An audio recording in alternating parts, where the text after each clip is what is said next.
It was the time of myth, it was the time of legend, and it was the time of darkness. Indra had lost his kingdom to the demons led by Mahishasur. In their desperation, the Devas, led by Indra, headed to the Holy Trinity of Vishnu, Brahma, and Shiv. Together, they combined their powers and brought to life the mother goddess, Durga. She led the army of Devas against Mahishasur, and after 10 days of gruesome warfare, she won.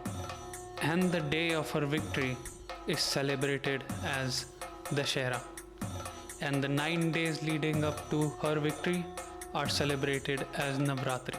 The wheel of time turned and another era passed. And in this era, Ram would go on to battle Ravan for 10 days and win on the 10th day. It was on the same day as the day that Durga defeated Mahishasur. Because of these two victories, this day is also called Vijayadashmi, or the day of the victory. And many kings in our history would go on to time their victory according to this day. Where does Garba come into all of this? And what of the large pandals in Bengal during Durga Puja?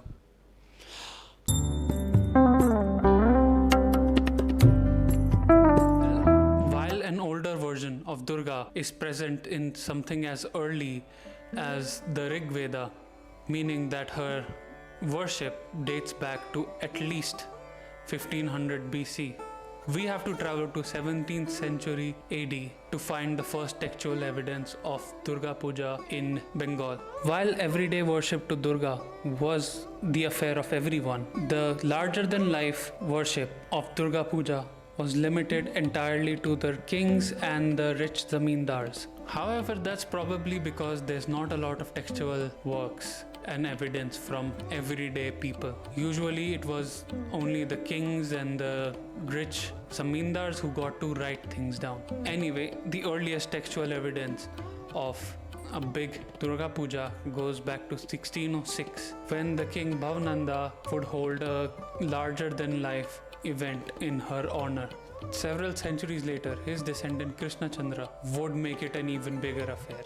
It wasn't a public event, but a more private and familial one. That was until 1761, when 12 young men weren't allowed to enter a family's pandal that they wanted to. So they got together and formed a committee to organize events in Durga Puja that would invite all. However, there were still limitations to who got to participate. That was until 1910, when our freedom fighters decided to organize a Durga Puja in Kolkata. The freedom fighters who were willing to sacrifice their life for the freedom of the country performed all the events in order to pledge to her that they will free her. The puja became a platform for nationalistic expression. It was here that Bharat Mata, the goddess that represents India, the country, would go on to be characterized as a form of Durga.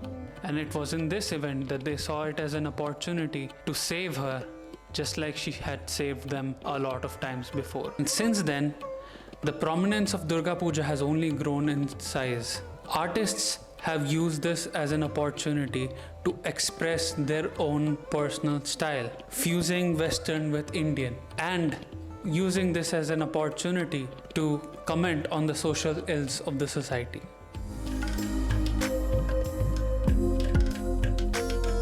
Whenever I think of Navratri and Garba, I remember this.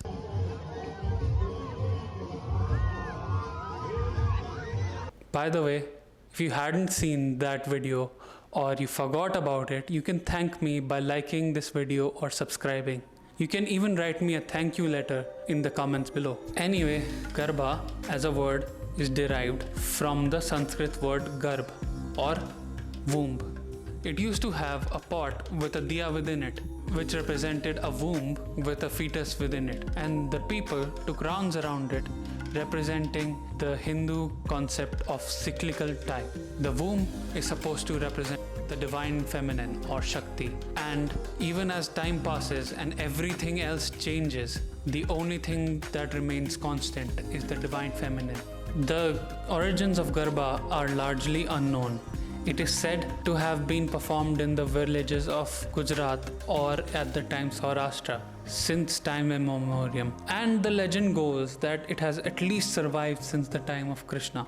So it might even be older than 2 millennium BC. Interestingly enough, it was supposed to be performed by women in the dark of the night, and it was a function that passed from the villages to the cities. It started with the poor and went to the rich.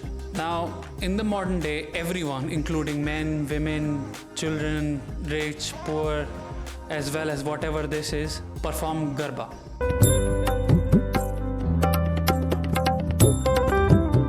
Another way that Indians celebrate Navratri is to perform the Ram Lila, usually performed on the last 2-3 days of Navratri, usually ending on Dashera. While Valmiki's Ramayana is as old as time, we don't know when it was written or when it was composed. The modern version of Ram Lila only started to be performed after Tulsi Das wrote Ramcharitmanas in the 1600s. Before that, we used to perform Ramayana through oral traditions or through the performative art of the classical dance. Only a few select people had the know-how to be able to interpret these things. One of his disciples would go on to find the largest and still running Ram Leela in Varanasi, called the Chitrakoot Ram Leela. It has been performed every Dashera ever since. And over time, the practice of performing Ram Leela would spread throughout India, usually ending with burning the effigy of Ravan and his son as well as his brother. By the way, fun fact, the Ramayana you and I know are neither Valmiki's version nor Tulsidas' version. It's a weird mix of both. More than likely, unless you are an extreme lore nerd, you have no idea how either versions go. Like, did you know that Hanuman was not a monkey in the original Ramayana, but instead a human from the Vanar tribe? My whole life is a lie. Or in the Tulsidas' version, Ravan kidnaps a clone of Sita and not Sita herself.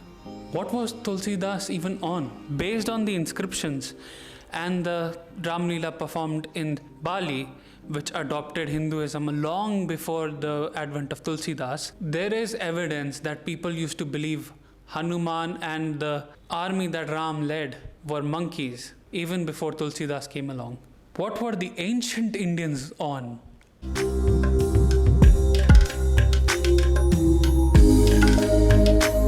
As you can see, even though our festivals are ancient, the way we celebrate them have changed over time.